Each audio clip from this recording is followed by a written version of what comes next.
Hey, come see us on tour. We're going to be in Los Angeles, Columbus, Ohio, Dayton, Cleveland, Cincinnati, Lexington, Kentucky, Burbank, California, and Honolulu. Go to jimmydore.com for a link for tickets. Welcome to the Jimmy Dore Show. Keaton, Weiss, and Russell Dobular of Due Dissidents filling in for Jimmy. We are talking about Donald Trump's viral appearance on the Joe Rogan Experience. They broached a great number of topics, but this one was of particular interest to people in our space here. The post-millennial tweets, Trump answers the question Kamala couldn't, says his biggest mistake as president was choosing the wrong people. So Jimmy covered this in a segment last week where Kamala Harris was asked at the CNN town hall with Anderson Cooper what your biggest mistake was. And of course she froze. She couldn't answer. She said, well, you know, if you're a parent, you make a lot of mistakes. Yeah. She's not a parent. Well, she's a step-parent. It reminded me of Spud when he goes in for the job interview in Train Spotting. Well, I'm too much of a perfectionist, you know. Right, exactly. Yeah. So she completely whiffed on that one. But Trump gives an answer here that is encouraging on the one hand, but on the other hand does show some of the pitfalls of Trump's first term and potential pitfalls of a potential second term. He talks about the hiring of neocons, in particular, in this example, John Bolton. So here's Donald Trump on his biggest mistake, in his view. Biggest mistake I made was I picked some people. I picked some great people, you know, but you don't think about that. I picked some people that I shouldn't have picked. I picked a few people that I shouldn't have picked. And neocons? Yeah, neocons, or bad people, or disloyal people, or people that were just people bad. That were into the people you got bad advice. Yeah, I mean, look, you reading about him a little bit today. A guy like Kelly, who was a bully, but a weak person. You know more about bullies than anybody probably around because you deal in a certain sport where the bullies are exposed very quickly. Yeah, but he's bad. Bolton was an idiot, but he was great for me because I'd go in with a guy like a John Bolton. You know John Bolton. A friend of mine called me up. I was picking Bolton, and he's a very smart guy. His name is Phil Ruffin. He's a very rich guy from Las Vegas. He's a great card player. He doesn't play cards, but he's a great player. He's just a natural. Got poker sense, right? The good old poker sense. And Phil Ruffin is a very, very wise kind of a guy and one of the richest people around and has had great success and understands people. So it was in that I was picking Bolton, or I picked Bolton. He called up. He said, don't pick him. Why? He's a bad guy. Now, he wasn't in politics at all. He's in various businesses. He said, he's a bad guy. It always works out bad with that guy. I said, oh, man, I wish you told me this 2 weeks ago. I already hired him. He's here. I wish you had told me 2 weeks ago. I wish I had heard from my friend 2 weeks ago. It's not like I have a team around me who's supposed to vet people. It's not like I could have looked into this myself, just being the president of the United States and all. Oh, it got to be a little too late. This is the thing about Trump. He really is, and this is why there is a bit of a wild card element to him.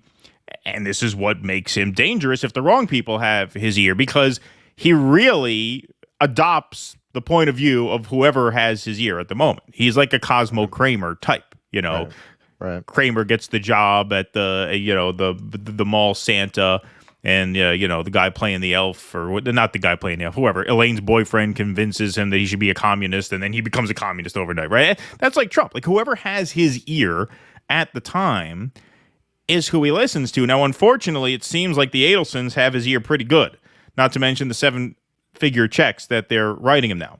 Yes. But he says here, oh, I wish you had told me a couple weeks ago I already hired him. Like, he's so impressionable, that he could go either way. My friend who has a string of steakhouses told me who I should hire for national security, and he sounded very credible when he said it. Right. Yeah, sure. I can understand when you look at some of what's going on around Trump, even with RFK, as vicious and rabid a Zionist as there is in the country. Our food is poison. a lot of people who are excited by the idea of Trump appointing him in a role like that. Yes, I can't imagine. I mean, we know under Kamala, things are just going to continue the way that they are. They're not going to call out what they're doing with pesticides and GMOs under this regime. They'll just continue to poison everybody. You've got an explosion in cancers in young people. You've got an explosion in erectile dysfunction. I think it's like 25% under 40.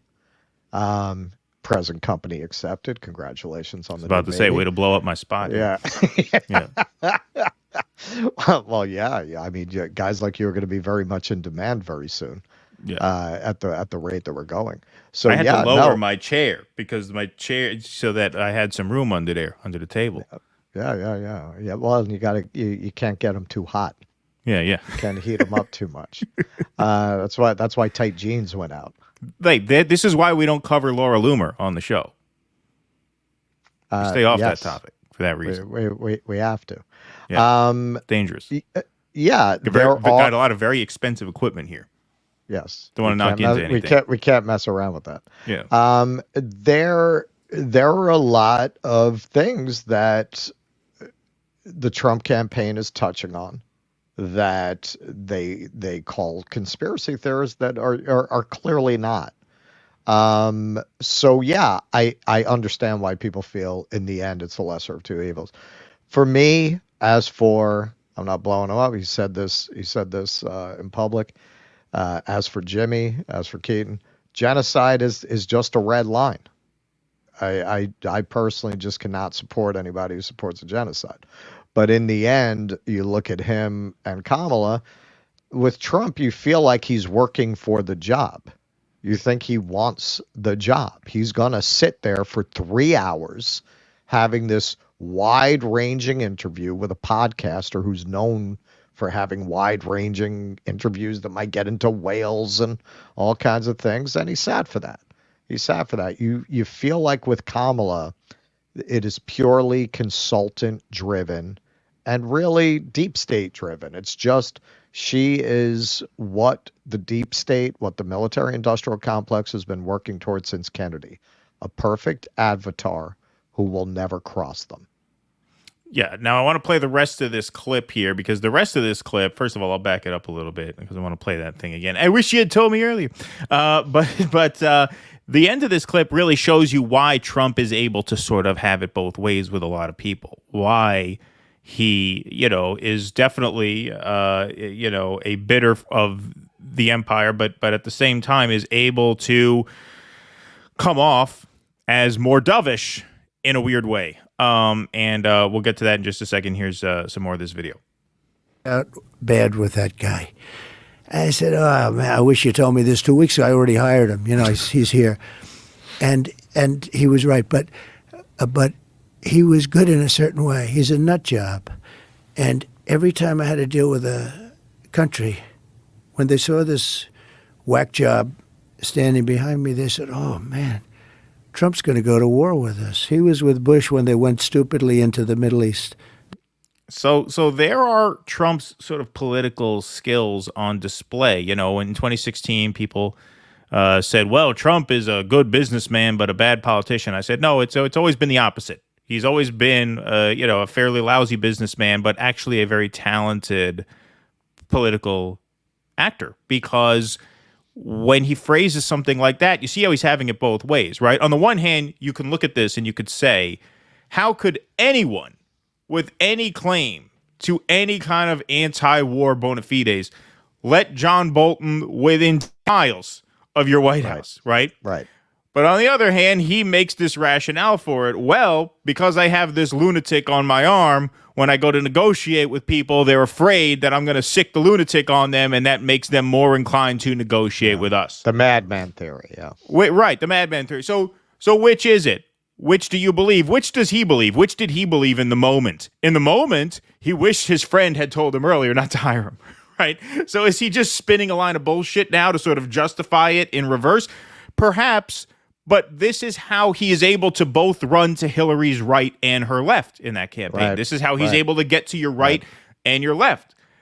He is a very, very flexible political figure in certain ways, and it helps him. That is what helps him drive a certain anti-establishment sentiment, especially since a lot of people looking for that are desperate enough to kind of take it however they can get it.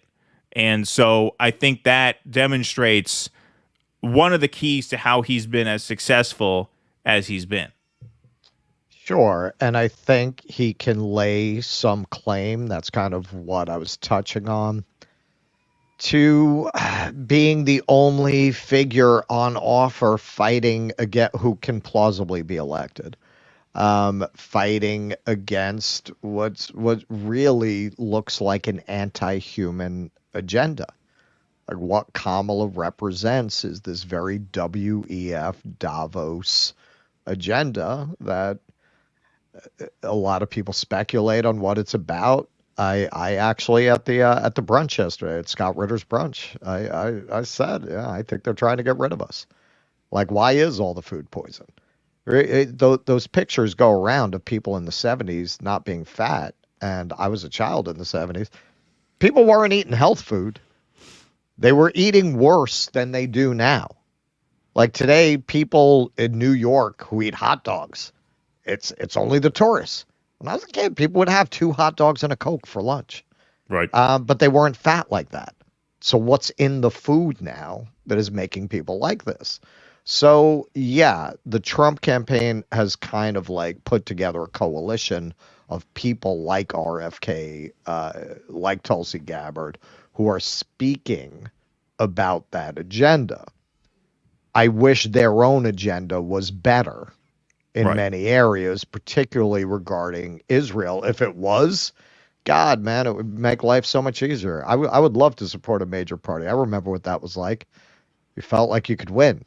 Right? Yeah. Like, yeah, you know, ooh, my Well, this is candidate the might thing. win. I mean, they're going to get into power. this is the thing, at the end of the day, Trump, as much as he likes to dance around, like, he'll try and have it both ways on the John Bolton thing.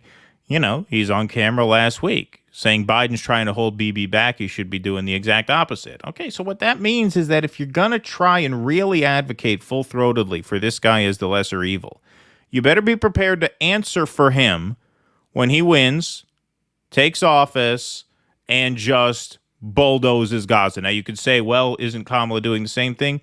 Yeah, the difference is going to be the pace at which it happens. Because Kamala's base are do-gooder, virtue signaler libs, Kamala is under some obligation to make it look like she's trying to rein Netanyahu in, even though she won't. She can't. She wouldn't if she could. And so you're likely to see that extermination campaign slower because she has to look like she's trying to stop it. Right. Trump, at the moment, is under no such obligation. Trump feels like he can just go out on the campaign trail and says, yeah, we need all gas, no brakes, let Benjamin Netanyahu do whatever he has to do at whatever pace he sees fit. We'll be there and we'll back him. And the only people who can exert any pressure on him to slow it down or stop it are going to be his supporters. I mean, I do feel like Trump ultimately, his ultimate goal, his ultimate love in life is to be liked and to be loved. He's a narcissist in that way. He wants good ratings. He wants good numbers. Right. So it's going to fall to his base to hold him to account if he oversees this genocide, which all indications are that he will. And so it will fall to the MAGA base if he wins to get out there and protest. And if that means protesting alongside some communists who you hate so much, or even some shitlibs who you hate so much, you got to get out there and do it. If you're going to gaslight for him, then you're functionally the same as one of these white dudes for Kamala types, right? I mean, you got to be willing to hold these people to account. To me, that means not voting for Donald Trump. I'm writing in Jill Stein in solidarity with the Abandon Harris movement, not as a full-throated endorsement of the Greens. Russ is as well. That's where I land on it. There's too much to answer for. Dave with Trump. Chappelle texted me. He's very upset about it. Yeah, right, exactly. Yeah. That's the thing, especially when you have a platform, especially when you're talking to a microphone for a living. When Cornel West started out his campaign, he got grilled, rightfully so, on his support for Joe Biden the last time around because he told people to vote for Joe Biden. Enough people did. Joe Biden took office. Look what happened to America and to the world. And so people rightfully busted his balls about that. Hey, what do you have to say for this? You told us to do this. If we support Trump, we're on the hook in the exact same way. I don't want to be on the hook for what Donald Trump does. I don't want to own any shares of Donald Trump's second term. When Gaza is no more, I do not want people looking to me and say, well, how do you feel now that you told us to vote? That is where it comes down for me. And I think Russ, I don't speak for you, but I think you're more or less there as well. Yeah. And from my experience of being around MAGA crowds and MAGA adjacent crowds like the Rescue the Republic crowd, this is coming from the top. It's not coming from the people. You mean the Israel stuff? Yeah. The Israel stuff. Yes, you will see those Zionists hanging around the fringes of the Trump campaign because of that rhetoric. But the average person in that scene, they're not down with that shit. When Jimmy started, the only person at Rescue the Republic who would make cracks about Israel, literally the only one, they laughed. They laughed. There wasn't a chill in that crowd. I keep saying, well, we're going to show this. I interviewed for about 5-minute interview of a group holding MAGA for Palestine signs. Right. It would not take a lot to get momentum behind that because the sense I have gotten every time I've been around a Trump event or a kind of Trump flavored event, it's not the people. It's the people on the stage supporting that. It's not the people in the crowd.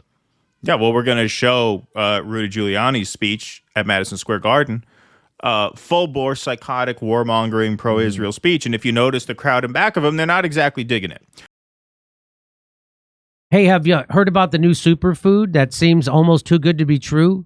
It's got thousands upon thousands of 5-star reviews and life-changing testimonials from users. It's Armra Colostrum. I'm actually taking it. Colostrum is the first nutrition we receive in life, and it's an exclusive source of all the essential nutrients we need in order to thrive. Armra Colostrum is a proprietary concentrate of bovine colostrum that harnesses over 400 functional nutrients to strengthen your immune barriers against harmful particles from the environment that can trigger inflammation and make you sick. Colostrum has been known to strengthen immunity, ignite metabolism, fortify gut health, promote hair growth and skin radiance, and power fitness performance and recovery. Amra's grass-fed bovine colostrum concentrate strengthens all 4 layers of your gut wall, where 80% of your immune cells are housed, and activates cellular health for your resilience and recovery. We've worked out a special offer for my audience. Get what? You get 15% off your first order. Go to tryarmra, that's TRYARMRA.com/Jimmy, and enter Jimmy to get 15% off your first order. That's TRYARMRA.com/Jimmy. Hey, come see us on tour. We're going to be in Los Angeles, Columbus, Ohio, Dayton, Cleveland, Cincinnati, Lexington, Kentucky, Burbank, California, and Honolulu. Go to jimmydore.com for a link for tickets.